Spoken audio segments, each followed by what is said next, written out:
Asteroid 2025 OW எனும் asteroid வந்து 28 ஜூலை 2025 நமது பூமியிலிருந்து 6 லட்சம் கிலோமீட்டர் டிஸ்டன்ஸில் மணிக்கு 75,000 கிலோமீட்டர் ஸ்பீடில் அந்த பூமியை சேஃபான டிஸ்டன்ஸில் கடந்து சென்றிருக்குன்னு நாசா வந்து தெரிவிச்சிருக்காங்க.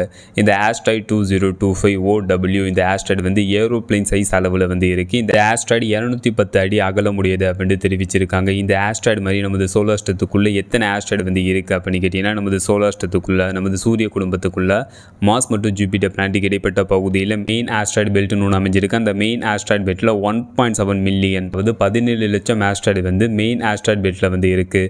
இந்த ஆஸ்ட்ராய்டு மாதிரி நமது சோலார் சிஸ்டத்துக்கு வெளியே ஏதாச்சும் ஆஸ்ட்ராய்டு வந்து அமைஞ்சிருக்கு அப்படின்னு கேட்டீங்கன்னா, எஸ் அமைஞ்சிருக்கு. நமது சோலார் சிஸ்டத்துக்கு வெளியே கைப்பர் பெல்ட்னு ஒன்று அமைஞ்சிருக்கு. அந்த கைப்பர் பெல்ட்டில் மார்ஸ் மற்றும் ஜூபிட்டர் பிளானட்டுக்கு இடைப்பட்ட பகுதியில் அமைஞ்சிருக்கிற 1.7 மில்லியன் ஆஸ்ட்ராய்டு விட 17 லட்சம் ஆஸ்ட்ராய்டு விட அதிகமான ஆஸ்ட்ராய்டு வந்து நமது சோலார் சிஸ்டத்துக்கு வெளியே உள்ள கைப்பர் பெல்ட்டில் வந்து அமைஞ்சிருக்கு. இதில் உள்ள எல்லா ஆஸ்ட்ராய்டும் நமது சூரியன் ஆட்வி பண்ணிட்டு இதிலிருந்து ஏதாச்சும் ஒரு ஆஸ்ட்ராய்டு நமது பூமி நோக்கி வருதா அப்படின்ட்டு சயின்டிஸ்ட் மற்றும் ஆஸ்ட்ரோனமர்ஸ் வந்து மானிட்டர் பண்ணிக்கிட்டே இருப்பாங்க. அந்த மாதிரி மானிட்டர் பண்ணிட்டு இருக்கிறப்ப ஜூலை 28, 2025 ஆஸ்ட்ராய்டு 2025 OW எனும் ஆஸ்ட்ராய்டு வந்து நமது பூமியை சேஃபான டிஸ்டன்ஸில் கடந்து சென்றிருக்குன்னு நாசா வந்து தெரிவிச்சிருக்காங்க.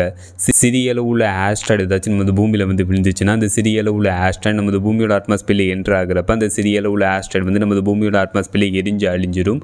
அதுவே மிகப்பெரிய அளவுள்ள ஆஸ்ட்ராய்டு ஏதாச்சும் நமது பூமியில் வந்து விழுந்துச்சுன்னா நமது பூமியில் வந்து பெரும் பாதிப்பு வந்து ஏற்படும். இப்போ எக்ஸாம்பிளுக்கு சொல்லணும்னா 66 மில்லியன் ஆண்டுகளுக்கு முன்னாடி ஒரு மிகப்பெரிய அளவுள்ள ஆஸ்ட்ராய்டு நமது பூமியில் வந்து விழுந்துச்சு. நம்ம பூமியில் விழுந்த அந்த மிகப்பெரிய அளவுள்ள ஆஸ்ட்ராய்டுனால டைனோசரோட இனத்தோடு சேர்த்து 80% உயிரினங்கள் வந்து நமது பூமியில் முற்றிலுமாக அழிக்கப்பட்டுச்சு.